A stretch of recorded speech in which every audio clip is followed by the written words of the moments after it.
Okay, hi, I am Laura Jarvis and we are at Rainbow Gardens Nursery. And I have all kinds of interesting things for y'all today. We're going to talk about insecticides. We're going to talk about some of the different things that happen with some of the different types of insecticides. And we're going to show you some clips from the garden. So I want you guys to come with me for a little while. We're going to go to the garden. And so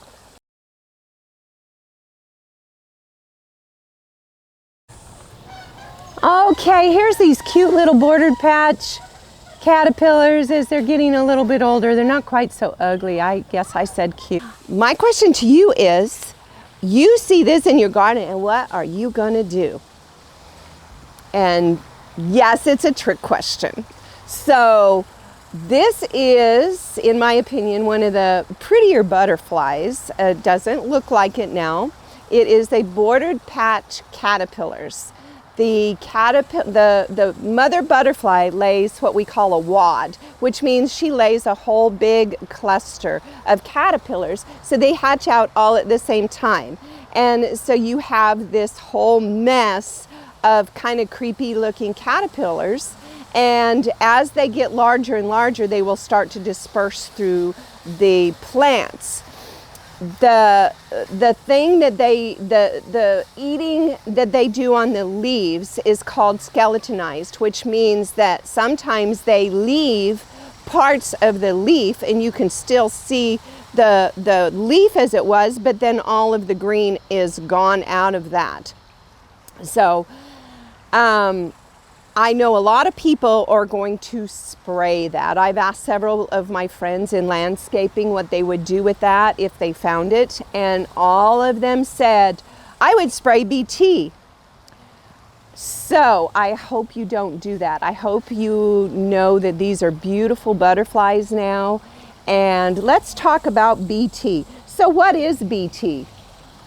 BT is a product that we find on almost all nursery garden center shelves, and it is a biologic. So there's different types of insecticides, both organic and synthetic and biologic, and they are all designed to work differently. So the biologic is an actual, it's a Bacillus thuringiensis, and it destroys the digestive tract of the worms that are consuming it. So it's a live little creature, kind of like bacteria or something in us. You know, we might get a virus or we might get a bacteria. So that's what this does. And it will kill all worms. It doesn't matter if they're beautiful butterflies or if they're moths. It doesn't care. So when you use this product, be very, very specific what you're spraying for. Know what your worm is. Is that something that we truly want to get rid of? Because maybe we don't want to get rid of it. So the only way to know is to learn a little bit about identification of some of these insects. So this product, if you spray it right on the plant and the worms consume it, it will put them into convulsions and it will destroy their insides. If any of you have had that happen to our monarch butterfly caterpillars, we are very sad to watch that happening. Another thing that works very similar to BT is Spinosad. Spinosad is an organic. My question to you, are all organics good? It depends on how we use them and what we're using them for and how much we use. Always, always, always read your label. Always realize that anytime you are spraying anything or applying anything in your yard, there is a cause and effect. We're not just spraying for mosquitoes and the mosquitoes are gone. We are now killing the bees and the butterflies and the moths and all of the beneficial insects in our yard, as well as the mosquitoes. So understand, everything is cause and effect. So just think a little bit more about what we're doing, what we're using, how we're using it.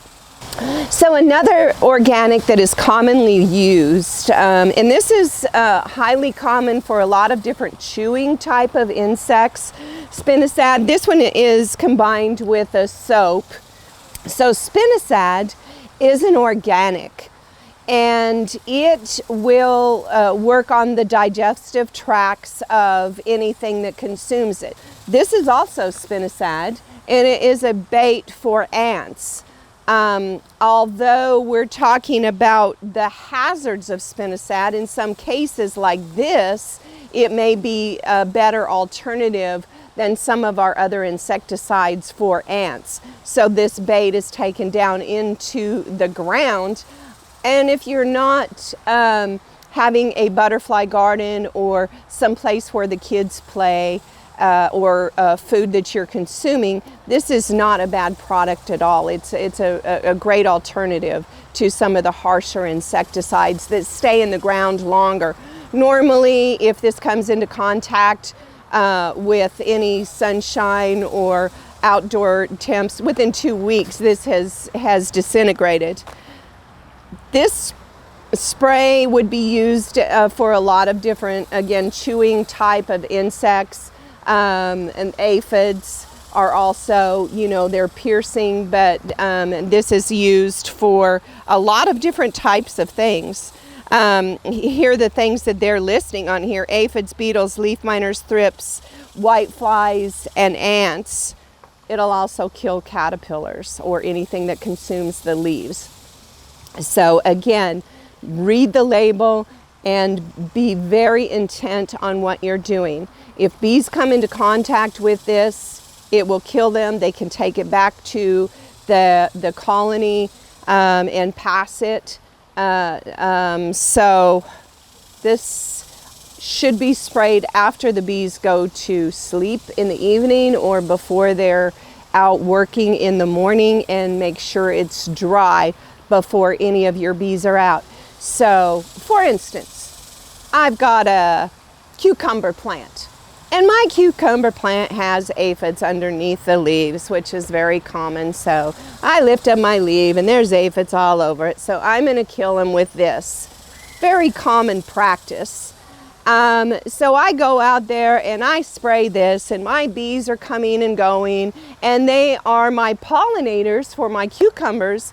If I don't have bees, my cucumbers don't get pollinated and I don't have any fruit. So I've killed my bees spraying my aphids, and then I come into the garden center and say, my cucumbers aren't setting fruit. How come don't I have any fruit on my cucumbers? Well, maybe you kind of killed your bees. It's just, we just have to think about what we're doing, and if we don't know, we're going to learn as much as we can. And I say we don't know what we don't know, right?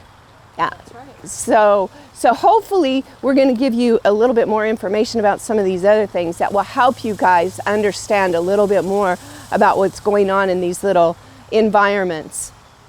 Talking about aphids. So what would be probably the best, that I think, in my opinion, way to get rid of aphids? Joelle, you have a great video. Let's show that video. It's ladybugs. So I want to show you a picture of a ladybug larva. This is in the stage between the larval, what is it called? It's not really a caterpillar. It's a larval stage. It's not really a caterpillar, but watch this. You guys can see him crawling around. And these things, unbelievably, they eat so many aphids. It's crazy. And then the stage that they go into before they transform into a ladybug. It's very similar to a chrysalis stage for a butterfly. They're going to hatch out of this stage, and then they're going to be the ladybug that you and I know and see. So they can eat so many aphids, they can clean up a whole yard. So, and you know, they're not that expensive these days. So if you have a lot of aphids, my first choice would be to go to our ladybugs. Release those in your yard.